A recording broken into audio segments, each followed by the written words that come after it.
Phone tapping కేసులో 2 గంటలుగా హరీష్ రావు విచారణ కొనసాగుతోంది. 2023 ఎన్నికల సమయంలో జరిగిన ఫోన్ ట్యాపింగ్ వ్యవహారంపై వాంగ్మూలం నమోదు చేస్తున్నట్లుగా సమాచారం.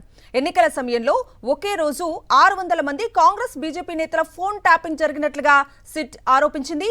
ఈ కేసులో నిందితుడిగా ఉన్న ఒక ఛానల్ ఎండీ శ్రవణ్ రావు, ప్రభాకర్ రావు స్టేట్మెంట్ ఆధారంగా హరీష్ రావును సిట్ ప్రశ్నిస్తోంది.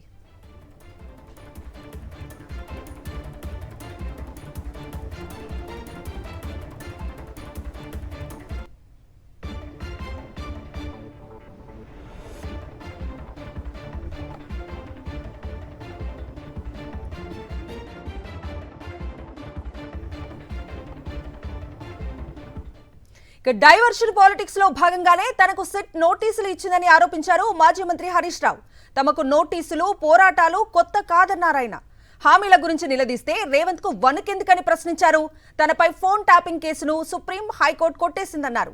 సుప్రీంకోర్టు కేసు కొట్టేసిన తర్వాత కూడా నోటీసులు ఇవ్వటం ఏంటని ప్రశ్నించారాయన. రాజకీయాల కోసం రేవంత్ సిల్లీ డ్రామాలు ఆడుతున్నారని మండిపడ్డారు హరీష్ రావు.